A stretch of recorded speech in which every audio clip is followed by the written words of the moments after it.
Chloe's sob shattered the night at 3 a.m., and my world broke with it. "He's here," she whispered, her voice cracking. "Marcus is with the cops. They're cuffing me. He said I tried to kill him. Please." He's smiling. That smile. I knew that smile. It was the one Marcus used right before he destroyed a rival. And tonight, he was using it on my best friend. My name is Maya Shaw. My job is solving problems others cannot. As a senior crisis negotiator for Aegis Crisis Strategy, I am paid an obscene amount of money to dismantle ticking bombs, financial, political, personal, before they detonate. But the bomb that exploded at 3:03 in the morning was not a client's. It was mine.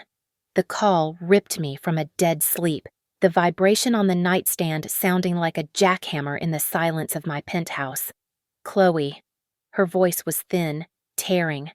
"Maya," she choked out, the sound swallowed by static and sirens. "They're putting me in the car, outside the house, my house." I was already out of bed, the cold marble floor shocking my system. My mind clicked instantly from sleep to strategy. "Chloe, slow down. Talk to me. Where is Marcus?" "It's Marcus. He called them. He called 911. I heard a man's voice in the background. Not Chloe's husband. Marcus Thorne, the untouchable tech real estate mogul. Not the man who charmed Seattle. This voice was flat, procedural. A cop. "He told them I attacked him," Chloe screamed, her voice finally breaking into raw, animal panic. "He said I used a knife. A paring knife, Maya. He's—" Then I heard his voice. Marcus. Calm. Measured. Steeped in a curated anguish that I knew was pure performance. "Officer, she snapped. I don't know what happened. I'm scared for her." "No," Chloe shrieked, a desperate, fading sound. "He's lying. He did it. He—" There was a scuffle, the sound of the phone being ripped from her hand. The line went dead. I did not call back. I did not dial 911. I went to the console built into my apartment wall, the one that looked like a piece of abstract art. My laptop lit up the dark room. Aegis deals in paranoia. And I, paranoid by proxy for everyone I cared about, had installed an off-the-books encrypted security system at Chloe's sprawling Lake Washington estate 2 years ago. Not the commercial-grade system Marcus controlled. Mine. The feed flickered to life, painting my face in the flashing red and blue lights of patrol cars. And there he was, Marcus Thorne, leaning against the polished fender of an ambulance, looking the part of the tragic, handsome husband. He was in an expensive silk robe, his dark hair perfectly, artfully tousled. An EMT was applying a small, almost delicate bandage to his forearm. A superficial cut. It was pathetic. Then the camera panned. My breath hitched. My throat closed. Chloe. They had her cuffed, shoving her toward the back of a squad car. Her face was unrecognizable. Her left eye was swelling shut. Her lip split wide open. Blood matted her blonde hair. I stared at the screen, analyzing the scene not as a friend, but as a negotiator. The calm, wounded victim. The hysterical, violent wife. The superficial wound on him versus the clear evidence of felony battery on her. This was not a domestic dispute that got out of hand. This was a script. This was a pre-planned, systematic takedown. Marcus didn't just hit her. He was executing a legal checkmate. He was framing her, and he was using the full power of his name, his money, and his influence to do it. He was going to bury her. I didn't bother changing out of the silk pajamas. I grabbed the keys to the Audi, shoving my bare feet into loafers and throwing a heavy cashmere coat over my shoulders. The elevator ride down the 40 floors felt like an eternity. I recognized the adrenaline. It was not panic. It was the familiar, cold focus that settled deep in my gut when a client was about to lose everything. But this was not a client. This was Chloe. The garage door opened onto the empty Seattle streets. I pushed the engine, the sound a low growl echoing off the glass towers. I realized I could not call my team. I could not call my usual contacts. Marcus owned judges, politicians, and half the damn police department. I was alone on this. I would have to be enough. The lights of the scene were visible from half a mile away, polluting the pristine darkness of the waterfront. I pulled up, parking the Audi at a sharp, aggressive angle that blocked a secondary police cruiser, a blatant show of arrogance. I stepped out into the damp chill, heads turned. My eyes scanned the uniforms, and then I saw him, standing near the front door, directing the scene with a misplaced sense of authority. Was Officer Kelleher? I stopped. Kelleher, of all the cops in Seattle. 3 weeks ago, I had him pinned in a windowless office at a Soto warehouse. My client, a shipping executive, had made a very stupid mistake involving contraband. Kelleher was the arresting officer, and he was about to make a very public, career-advancing arrest. I had presented him with evidence quietly, of course of his own procedural errors that would not just lose the case, but would trigger an internal investigation that would cost him his pension and put his partner in jeopardy. I had watched him sweat. I had threatened to destroy his entire career in less than 5 minutes. He looked up now, saw my car, and then saw me, standing there in my pajamas under a coat that cost more than his monthly salary. Officer Kelleher's face, illuminated by the flashing lights, went completely white. He looked like he had just seen a ghost. Good. He had. I walked past the uniformed officer who put his hand out to stop me. I ignored him like he was furniture. My eyes were locked on Kelleher.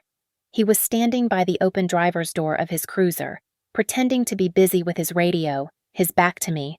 The tension in his shoulder blades was a neon sign. I didn't run. I didn't raise my voice. I walked calmly across the wet asphalt, the flashing red and blue lights catching the cashmere of my coat. I stopped directly beside him, close enough that he could feel my presence, close enough that my voice was a private poison just for him. Officer Kelleher. He flinched, a full-body jerk, and turned. His eyes were wide, darting from my face to my car, and then landing on the silhouette in the back of his cruiser. Chloe, you are arresting the victim, I said. It was not a question. It was a statement of fact. I am giving you precisely 30 seconds to rectify this mistake before I make a call to your captain. I'm sure he'd be fascinated to hear my unedited version of the Soto warehouse incident, the one from 3 weeks ago. The blood drained from his face, leaving a sick, gray pallor. Ms. Shaw, he stammered, his professionalism evaporating. This is a violent felony scene. We have procedure. A weapon was involved. We have a victim statement. Procedure. I cut him off, my voice dropping. Is it procedure to ignore the hand-shaped contusions forming on her throat or the swelling on her jaw? He blinked, thrown. What we have, no. The victim stated. I do, I interrupted. My security feed, the one Marcus doesn't know about, has a crystal-clear, high-definition shot of the bruises from his assault, the assault that happened before any knife appeared, the evidence you conveniently failed to document before you cuffed her. His mouth opened and closed. He knew I didn't bluff. Maya. The voice was smooth, practiced, and coated in false pain. Marcus limped toward us, his arm now cradled in a pristine white sling that the EMT had clearly been bullied into applying. He had arranged his face into a mask of tragic concern. Maya, thank God you're here. He tried to put his free hand on my arm. Chloe, she lost control. I don't know what to do. She's not stable. I looked at his hand until he pulled it back. I looked at his eyes, stripping away the performance. Marcus, shut up. The concern vanished, replaced by a flicker of the cold, reptilian fury I knew was underneath. The performance is over, I said, my voice flat. You're done. I turned my back on him, a calculated insult, and faced Kelleher again. The man was trapped. The initial report, I demanded. The dispatch log. I want to see it. Now. He fumbled with the data terminal in his car, trying to shield the screen. I simply took it from his hands. The other officers watched, frozen, a silent power struggle playing out on the wet lawn. I scrolled. The 911 call was logged at 3:02 a.m. Standard, but I kept scrolling. There. An incoming call to a specific detective's personal line, logged at 3:01 a.m., 1 minute before the official emergency call. Detective Wade, I said. He's Marcus Thorne's weekly golf partner, isn't he? Kelleher stopped breathing. You weren't dispatched. Kelleher, I pressed, handing the terminal back. You were sent. This wasn't a domestic dispute. It was a setup. I stepped closer to him. Here is what is going to happen. You are going to uncuff Chloe. You are going to cite conflicting statements or insufficient evidence or whatever other procedural phrase you need to cover your ass. And you are going to personally escort her, not to the precinct, but to Harborview Medical Center for a full forensic exam. I can't just release a suspect. You will. Because if you don't, the Soto file, with audio, lands on your captain's desk before sunrise, and you will be directing traffic in Renton by noon. Am I clear? Before he could capitulate, the headlights of an unmarked sedan sliced through the scene, pulling right onto the manicured lawn. A man in an expensive suit that looked rumpled and slept in stepped out. He was big, radiating the easy authority of a man who never had to ask for anything twice. He looked past Kelleher, past Marcus, and his eyes settled on me. A slow, condescending smile spread across his face.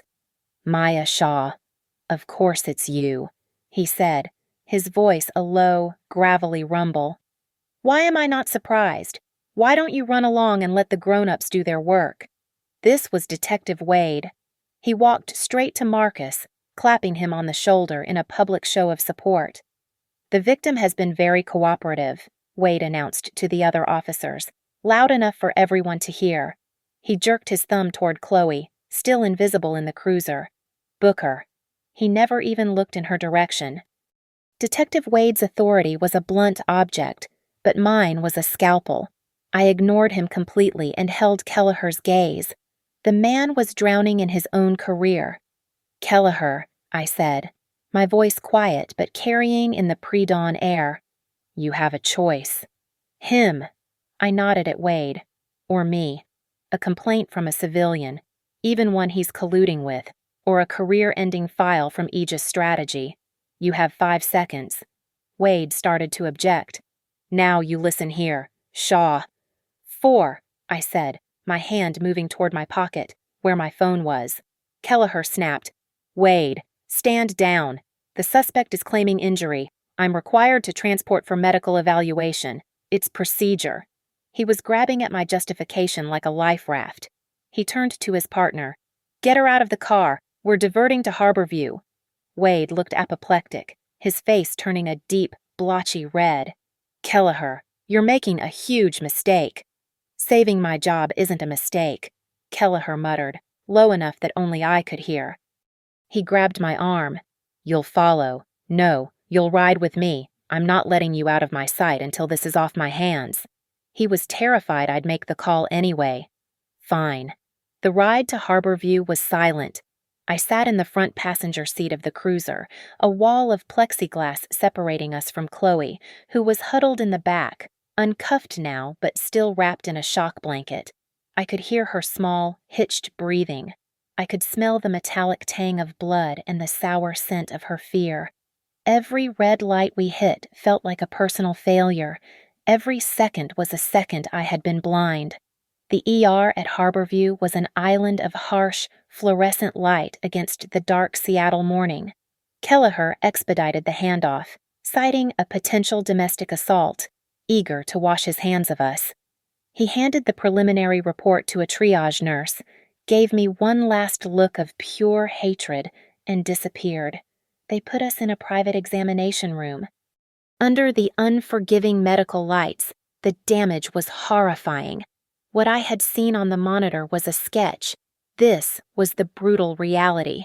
Her eye was nearly sealed, a grotesque purple and black. Her split lip was swollen to 3 times its size.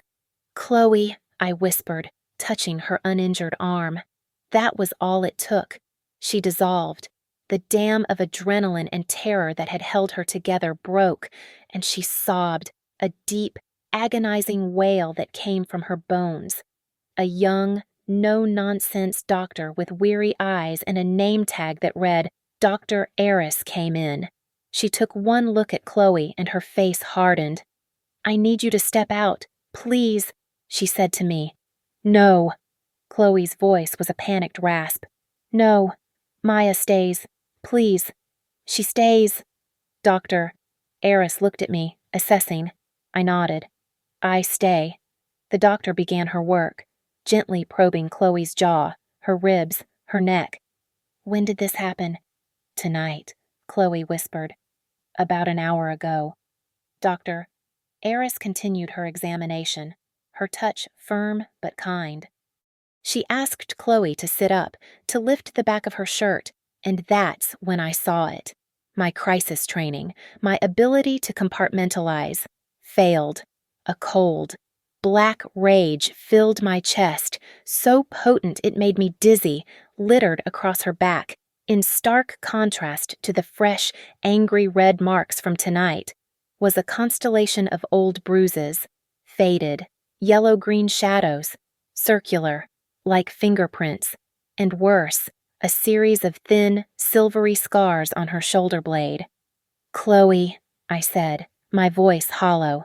"The skiing trip, in Aspen, 4 months ago." She wouldn't look at me. She just stared at the wall, tears streaming silently. "I didn't fall," she whispered. "There was no accident. I told you I hit a tree."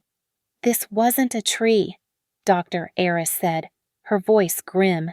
She palpated Chloe's side, and Chloe hissed, arching in pain.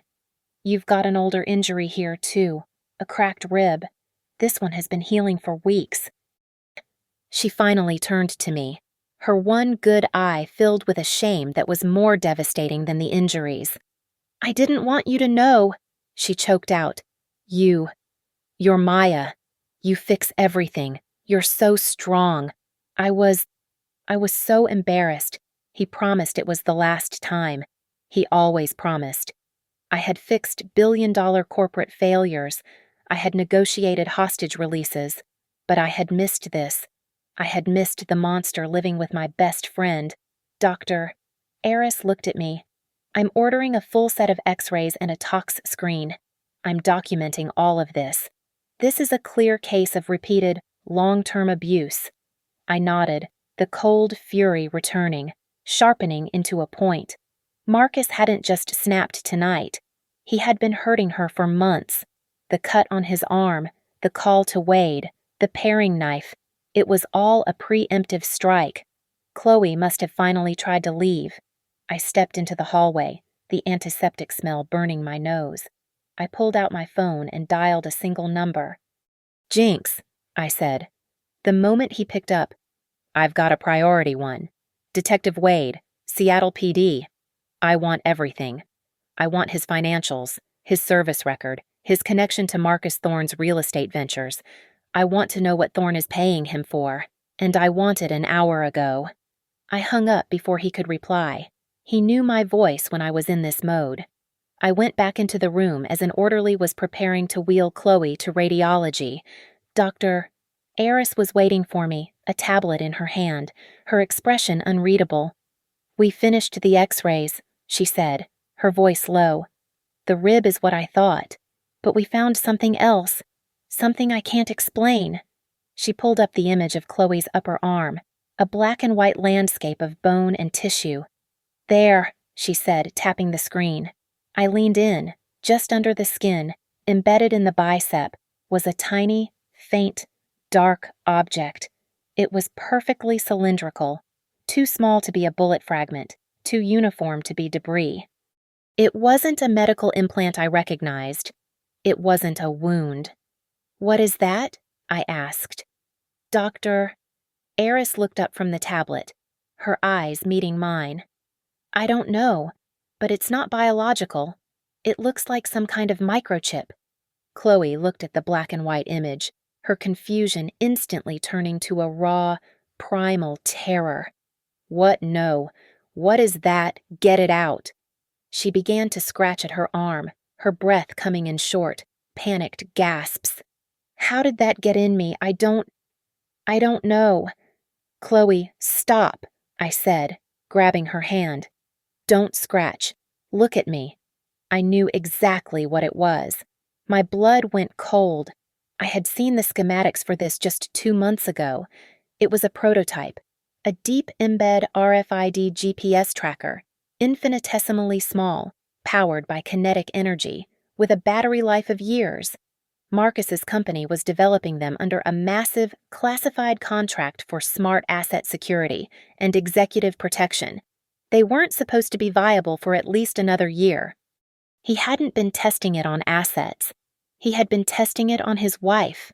Maya, what is it? She whispered, her eyes frantic. It's a tracker, I said, my voice barely audible. It's his tech. He's been watching you, every move you've made. The color drained from her face as the implication hit her. The air in the room felt thick, unbreathable. This wasn't just abuse. This was surveillance. This was ownership, absolute and terrifying. For how long? She stammered. My mind was racing, connecting dots I had been too stupid to see. Chloe, think. When was the last time you were sick, unusually sick, or had any procedure, even a minor one? She shook her head, numb. Then she froze. Wait, about 6 months ago. Marcus closed that big waterfront deal, the Aura Tower. He brought home champagne, a special bottle. He said we were celebrating. Go on, I said. I only had 1 glass. And then I woke up in bed. The whole next day was a blur. Marcus said I had a horrible 24-hour flu, that I had been completely out of it. He said I'd fainted. She looked at her arm, her face a mask of dawning horror.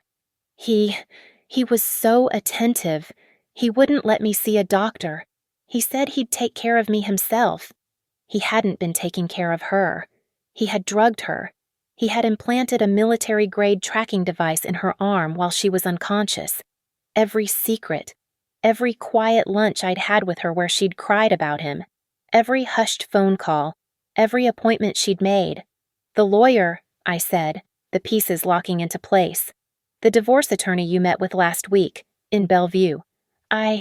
Yes. How did you? He knew, I said, the words like ice. He knew you were meeting her. He knew you were planning to leave. That's what tonight was. He knew you were finalizing the papers to leave tomorrow morning. This wasn't a fight, Chloe. It was an interception. He was neutralizing you before you could escape. He had been listening. He had been watching. And he had been waiting. I turned to Dr. Eris, who had been listening, her expression a mixture of medical shock and professional fury. Doctor, I said, my voice pure Aegis negotiator, that object is not just a medical anomaly. It is a hostile surveillance device. It is evidence.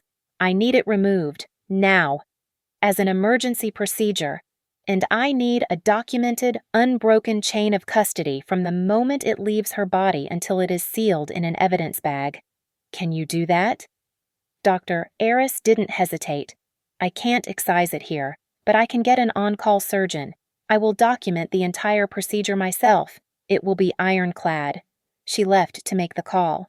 Chloe was rocking back and forth, her good hand clutching her arm. He was in my head. He was everywhere. My phone vibrated in my coat pocket. A text, not a call. Jinx. The message was encrypted, but my phone unscrambled it. Wade is dirty. Deeper than golf. Thorne's RE Company is the primary angel investor in a private org called the Cascade Police Retirement Fund. Guess who manages that fund's portfolio, Detective Wade? He's not just taking bribes. Maya. He's laundering Marcus's money through a police slush fund. This isn't just assault. It's a conspiracy. I looked at Chloe, at the sterile white room, at the X-ray still glowing on the screen. Marcus hadn't just bought a cop, he had bought a precinct. And I had just forced one of his pawns to deliver my best friend and the evidence that could destroy them all to the only safe place in the city. The surgeon, a man with steady hands and the same grim set to his jaw as Dr. Eris, handed me the small sealed evidence vial. Inside, suspended in saline, was the tiny black cylinder, a speck of dust that held the power to destroy an empire.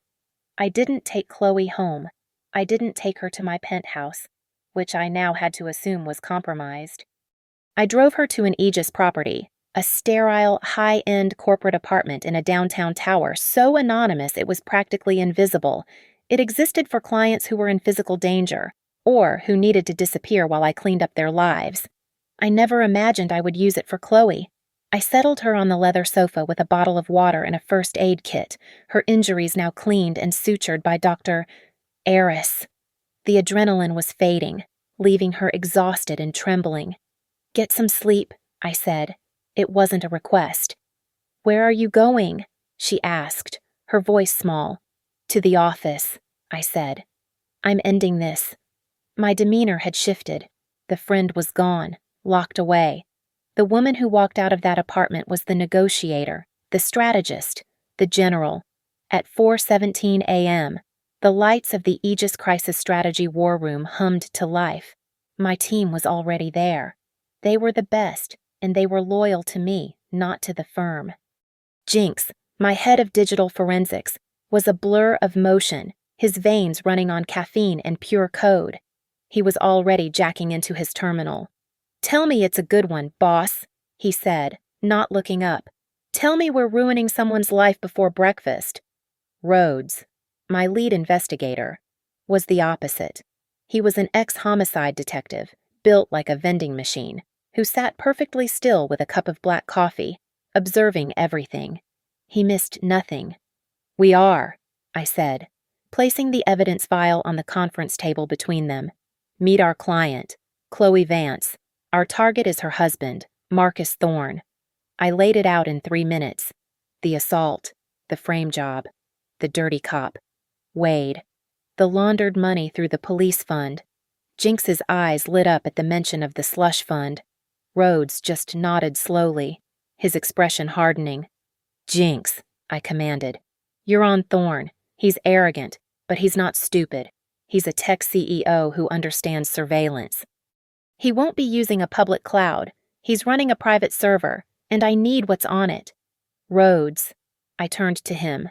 "Marcus didn't invent this playbook last night. This is practiced. He uses the law, money, and compromised officials to destroy people. This is a pattern. I want the other victims, not jilted girlfriends. I want business partners he bankrupted, executives he forced out, rivals who suddenly found themselves in legal trouble they couldn't explain. Find me the rest of his list."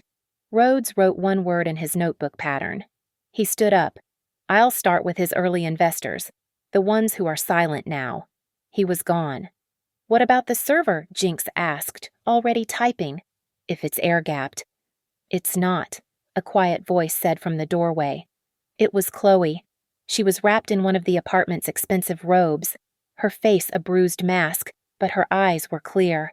"He has a room," she said, walking in the wine cellar, behind the vintage Bordeaux. "It's got a biometric lock, his thumbprint. He told me it was for sensitive contracts and SEC documents." Jinx smiled. "A biometric lock. Cute. Arrogant. I love it." "There's more," I said. I pushed the vial toward him. This was in her arm. Jinx picked it up, his eyes widening as he recognized the tech. "No. Is this the K-series prototype I've only seen specs? This isn't supposed to be stable." "It's stable," I said. "And it's been transmitting. Use it as a key. Find out what it was talking to." Jinx plugged the vial into a diagnostic scanner. The room was silent except for the rapid click of his keys. He worked for 10 solid minutes, his screen a waterfall of code. "Okay," he said, leaning back. "You were right. It's not pinging a cell tower or a satellite. It's built to communicate with a single, dedicated server, and the IP address is, boom, your house, Chloe, a hardwired, local network-only server. The wine cellar, she whispered. Exactly, Jinx said. He wanted a closed loop.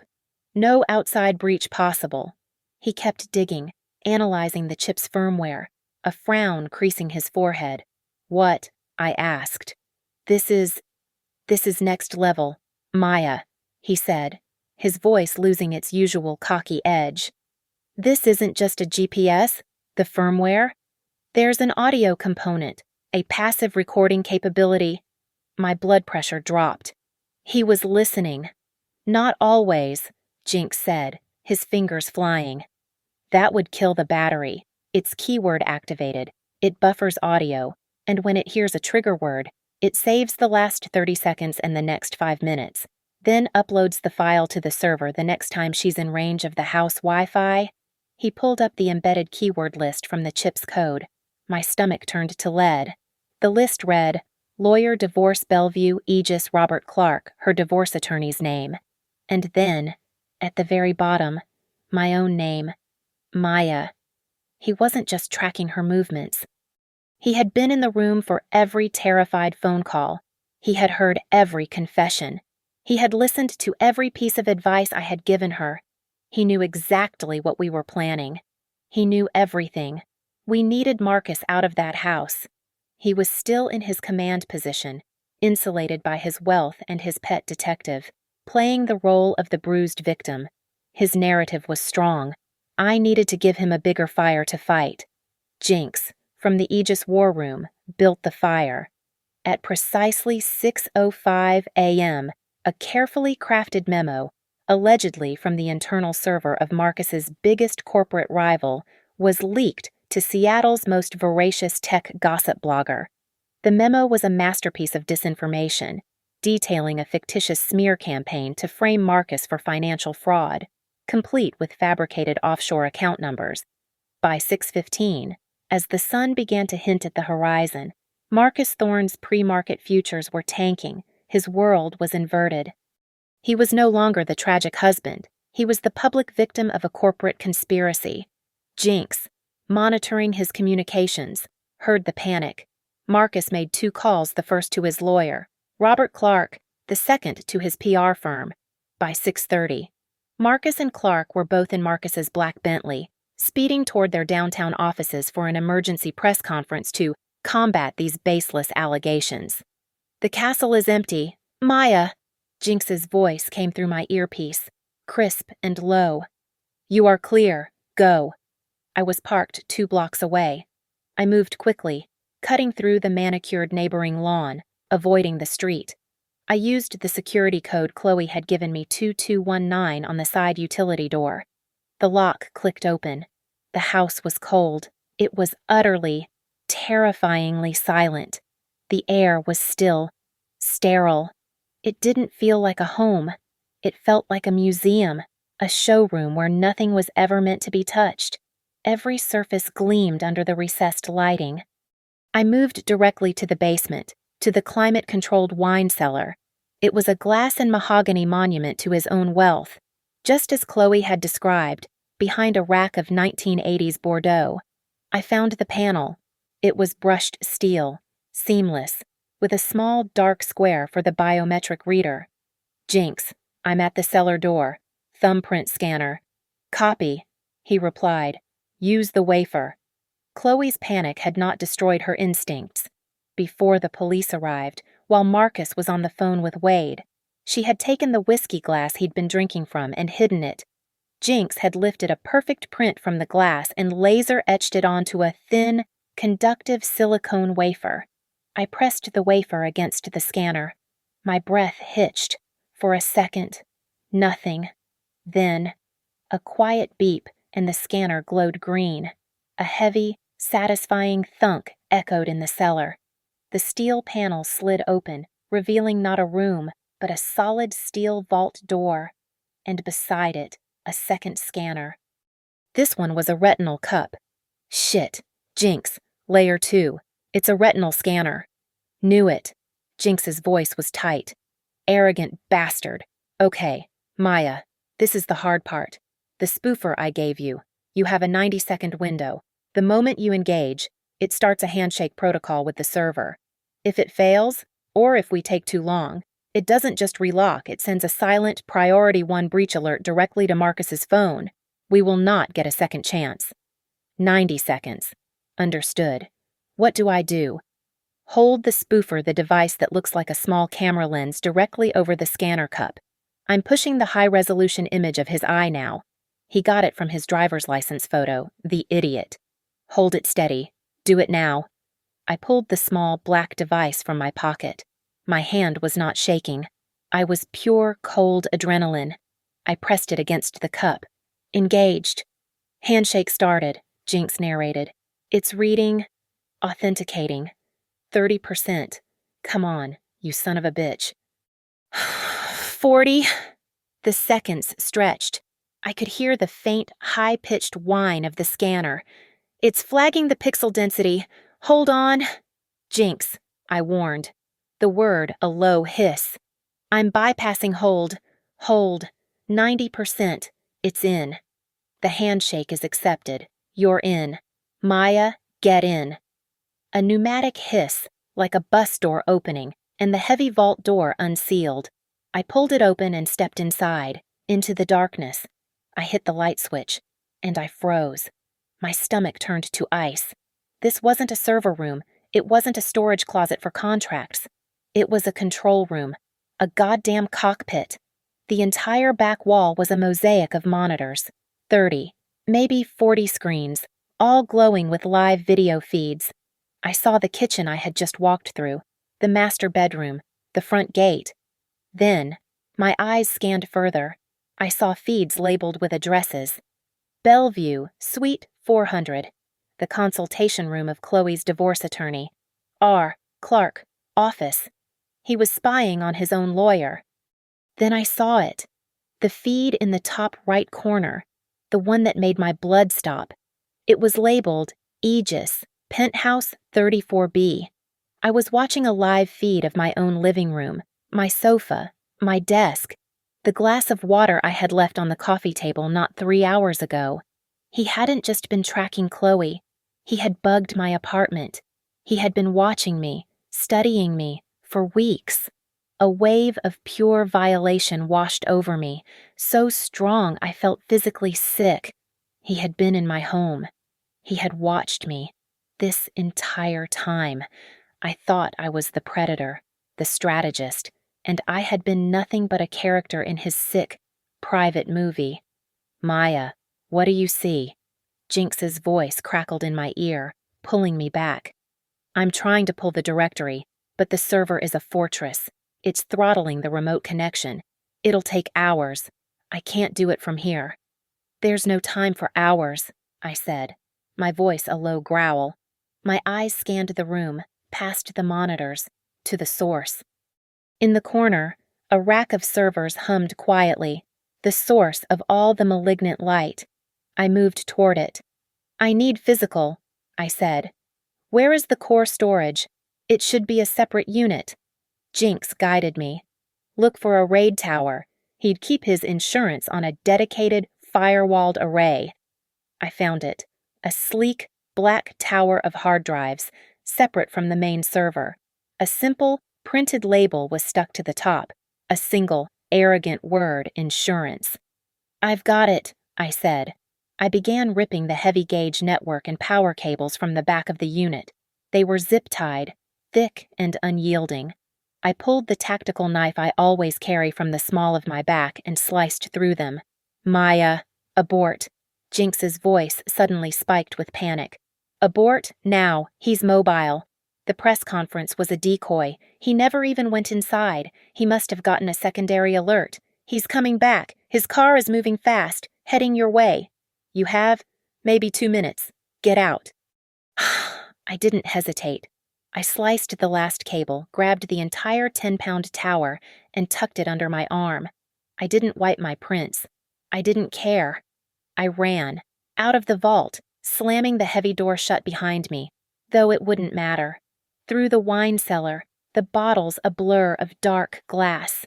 I took the basement stairs 2 at a time, my lungs burning. I reached the ground floor, the silent, sterile kitchen. As I fumbled for the lock on the side utility door, I heard it. The sound of the garage door grinding open. He was here. My fingers found the deadbolt. I twisted it, threw the door open, and launched myself into the damp, gray morning. I didn't look back. I sprinted across the dew-soaked lawn, cutting through the neighbor's hedge, and didn't stop until I was 2 blocks away. Back in my car, peeling away from the curb. In the rearview mirror, I saw his Bentley screech to a halt in the driveway. He got out. He knew I had been there. The game had just changed. Back at the safe house, the sun was fully up. Chloe was asleep on the sofa, a fitful, exhausted sleep. Jinx had the hard drive tower cracked open on the dining room table, its guts wired directly into his laptop. His face was pale, his usual cocky energy gone, replaced by a sick, quiet awe. "He's not a businessman, Maya," Jinx whispered, not looking up from the screen. "He's a documentarian of his own sociopathy." It was all there. Everything. He started by playing the audio files from the chip. Chloe's voice, terrified, whispering to me on the phone. "I'm going to leave him. Maya, I have the papers." Her voice, clinical, talking to Robert Clark, her divorce attorney. "I'm afraid of what he'll do." Then, the videos. A grainy, time-stamped file showing a man I didn't recognize, dressed as a cable technician, installing a fiber optic camera in the smoke detector above my desk. Marcus had been watching me for months. Then came the financial files, the real insurance. Folders labeled with the names of half the Seattle City Council, payoff schedules, offshore wire transfers, videos of council members in compromising positions, an entire folder dedicated to Detective Wade, detailing every single transaction, linking him to the police fund. Marcus owned the city. "It gets worse," Jinx said, his voice flat. He opened a folder labeled Project C. There was one video file inside. It was from the camera in Marcus's own office. Marcus was at his desk. His lawyer, Robert Clark, was pacing in front of him. "She's a liability, Marcus," Clark said on the video, his voice crisp. "Her filing will trigger a discovery process we can't survive. You need to stop it." Marcus just watched him. That same cold, reptilian stare. "We need a pincer attack." Clark continued. "We can't just discredit her. We have to annihilate her. She attacks you. She tries to kill you. You are the victim. It's clean. It's simple. And it puts her in a cage." Marcus smiled. The same smile Chloe had described. "Make the calls," he'd said. His own lawyer. The man Chloe had hired to save her was a Trojan horse. "Jinx," I said, my voice shaking with a rage I couldn't control. "The file Rhodes is working on, the business partner, Alan Keene." Jinx's face went white. "Maya, don't." Rhodes just confirmed. Keene was ruled a suicide. Jumped from his office window 6 months ago. His widow said he'd been fighting with Marcus over their partnership. "Find the file," I ordered. Jinx typed, his hands shaking. A folder labeled Keene. One video. It was from a hidden camera in Alan Keene's office. Keene was yelling, frantic, pointing to papers. Marcus was calm. He stood up, walked around to the desk. He took a syringe from his pocket. Keene tried to fight, but Marcus was too strong. He pinned him, injected the contents into Keene's neck. We watched in horrified silence as Keene collapsed, convulsing. Marcus waited, checking his watch. When Keene was still, Marcus dragged his body to the window, opened it, and pushed him out. He then calmly walked back, wiped the syringe, and placed it in Keene's desk, staged like a self-administered overdose. He didn't just frame Chloe. He was a murderer, a cold, calculating, serial destroyer of lives. This wasn't a divorce. It was an extermination. I didn't call the police. The Seattle PD was Marcus's personal army, and Wade was his general. I didn't call the FBI. They were too slow, too bureaucratic. A leak from a compromised city official would give Marcus time to flee the country, and the Alan Keene video would disappear into an evidence locker, buried by procedural red tape. This was not a legal problem. Not yet. This was a negotiation. My negotiation. I used a burner phone. I called the personal number Marcus kept for emergencies, the one he thought was secure. He picked up on the first ring. "She's gone, isn't she?" he stated. It wasn't a question. He sounded calm, almost bored, as if he'd just lost a minor trade. "You're sloppy, Marcus," I said. "You left a mess. I cleaned it up." A pause. "The server array?" He was impressed. "Cute. So, what is this? Maya A. Shakedown. You of all people. I thought you were incorruptible." "I'm a pragmatist," I said. "I have something you want. You have something I want. We negotiate an exchange." "Name the price," he said immediately. "Not a price. A place. Discovery Park. The pedestrian bridge over the ravine. Midnight. Come alone. If I see anyone, if I hear a siren, if I smell a cop, the drive and its contents are mirrored to every news agency on the West Coast, and the SEC, and the widow of Alan Keene." I hung up. Midnight in Discovery Park was absolute black. The air was cold, smelling of pine and the salt of the Sound. The pedestrian bridge was a narrow ribbon of concrete suspended over a dark, deep ravine, lit only by the distant glow of the city. I walked to the center and waited. My only protection was the cashmere coat and the cold fury in my veins. A single set of headlights appeared, cutting through the trees. A car door slammed. Footsteps. 2 sets. Of course. Marcus emerged from the shadows, hands in the pockets of his tailored jacket. He looked rested, confident. His arrogance was a physical shield, and just behind him, walking with a proprietary swagger, was Detective Wade, off duty, in a leather jacket that did little to hide the bulge of a shoulder holster. "Marcus, Marcus," I chided, my voice carrying easily in the stillness. "I said alone. You failed the first test." "Wade isn't here as a cop," Marcus said, his voice smooth. "He's here as my protection. From you. A hysterical, emotional woman. You can understand." Wade smirked, leaning against the rail, playing the part of the loyal bodyguard. From my earpiece, I heard Jinx's voice, a barely there whisper. "I see them both. Boss. Crystal clear and thermal. Rhodes has a beat on Wade." The drone is silent. "We're green." "So," Marcus said, stepping closer. "Let's have it. The drive. I assume you made a copy." "Copies," I corrected. "Enough to ensure my own safety." "Smart. So, what's the number? What does it take to buy my life back? 5,000,010. Name it? It's just money." He smiled that smile, the one that bought cities and buried friends. "What's your price?" "Maya. Everyone has one." I didn't reach for the drive. Instead, I pulled a thin tablet from my coat pocket. "You're still not getting it," I said. "You think this is about money? You think this is a business deal?" I hit play. The small screen lit up the bridge. The video was grainy, shot from a terrible angle, but it was unmistakable. Alan Keene, the office, the syringe, the window. Marcus's smile didn't just fade, it collapsed. The blood drained from his face, leaving his skin a waxy, pale gray.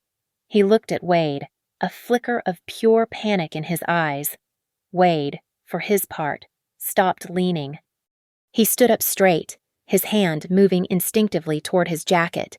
This was no longer about domestic assault. This was no longer about a frame-up. I had just shown him the video of his own execution. "Here is the negotiation, Marcus," I said, my voice as cold and dead as the air. "There is no money. There is no deal. Here are my terms. You will both walk from this bridge to Wade's car. You will drive to the downtown precinct. You will walk inside, and you will ask for the officer at the front desk. You will confess. You will confess to the aggravated assault of Chloe Vance. You will confess to conspiracy to file a false report. You will confess to fabricating evidence. And you, I looked at Wade, will confess to bribery, conspiracy, and acting as an accessory to this entire charade. Marcus stared at me, his mind racing, the strategist behind the monster looking for a move, an angle. He found one. He started to laugh. It was a low, ugly sound. Or, he said, his voice dripping with condescension. Or, there's a simpler option. He looked at Wade. Wade looked at me. Or, Marcus continued, I just kill you. Right here. Wade. Detective Wade took a step forward, his hand sliding inside his jacket, gripping his weapon. He can make it look like a robbery gone wrong, Marcus said, his smile returning, colder this time. A tragic, random act of violence, my crisis negotiator, my wife's best friend, murdered in a park. I'll even look sad at the funeral. I smiled. It wasn't a negotiating tactic. It was real. I was hoping you'd say that, I said. I didn't move. I didn't reach for a weapon. I simply raised my chin, just slightly. A signal. The world exploded in white light. It wasn't just a light. It was a wall of blinding, painful illumination. Heavy-duty floodlights, hidden in the trees on both sides of the ravine and under the bridge itself, snapped on, vaporizing the darkness. The bridge was lit up like a Hollywood stage, every shadow erased. Marcus and Wade threw their hands up, completely blinded, two rats caught in a trap. FBI, drop the weapon! A voice boomed over a loudspeaker, magnified and echoing. But it wasn't Seattle PD. From both ends of the bridge, figures in dark, heavy tactical gear moved in, red and blue federal lights now flashing from the previously dark access road. These men didn't have the sloppy swagger of Wade's precinct. They were disciplined, focused, and carrying federal badges. This was the FBI. Jinx hadn't just been my eye in the sky.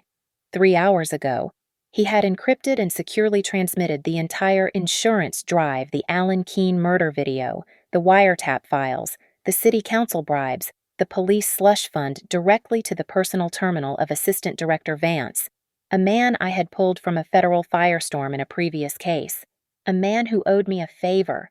But the FBI is a slow, methodical beast. They don't move on a data dump alone. They need a catalyst. They need an active, undeniable, ongoing crime.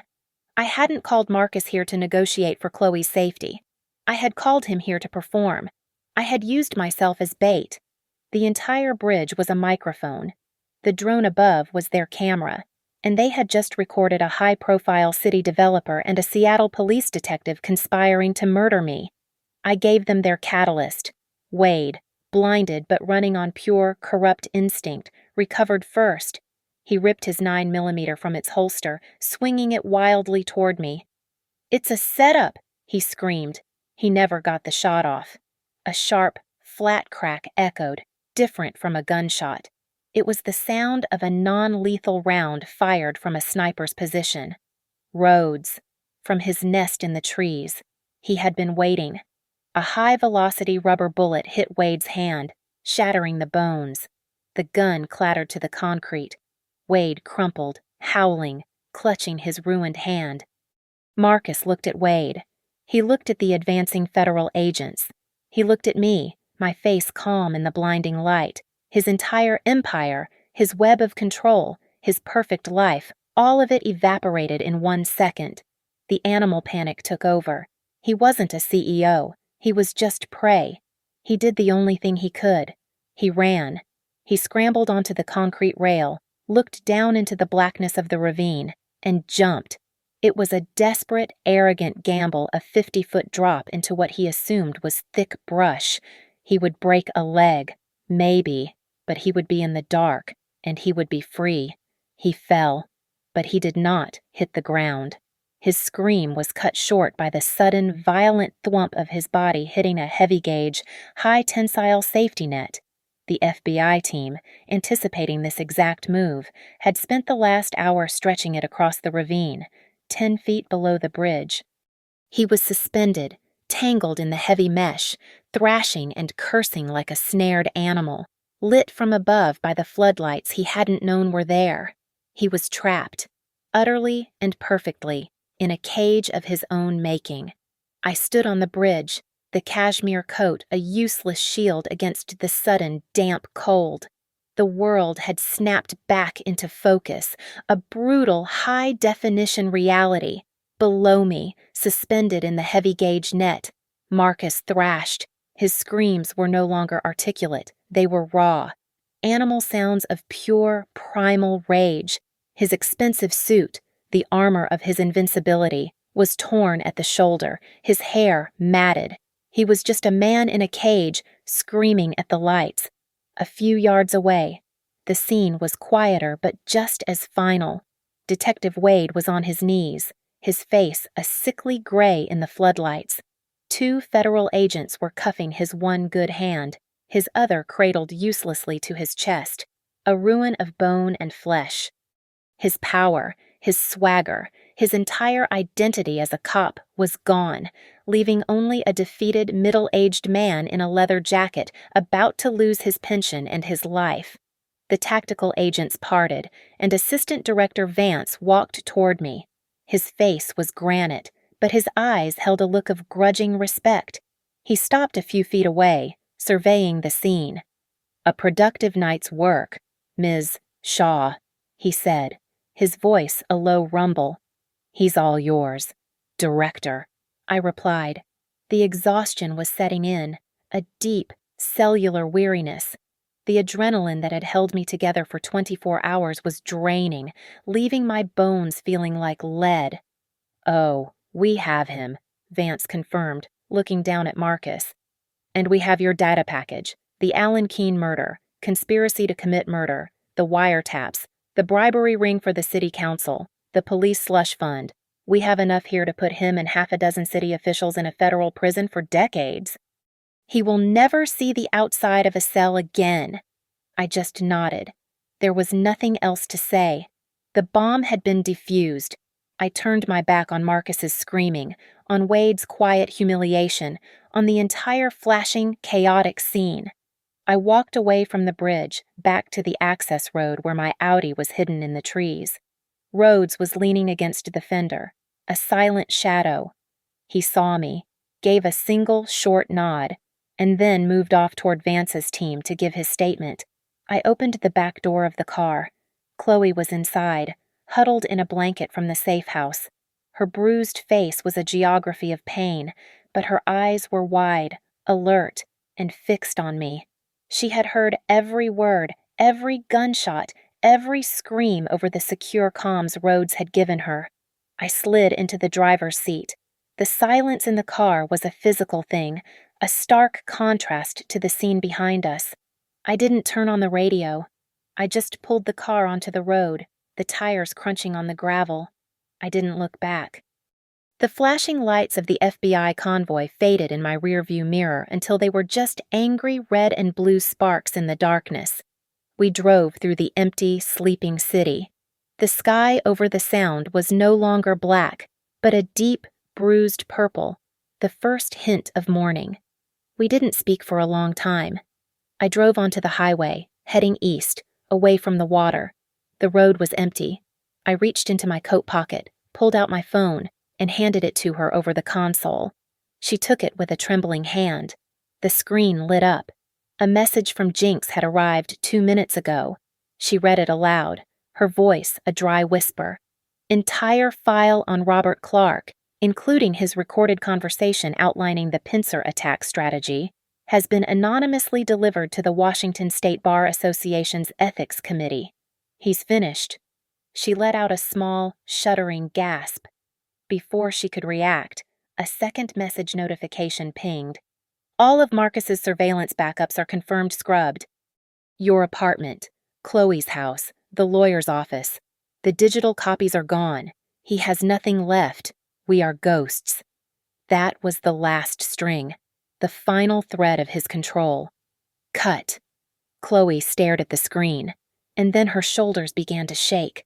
The dam of adrenaline and terror and years of hidden pain finally broke. But these were not the sobs of 3 a.m.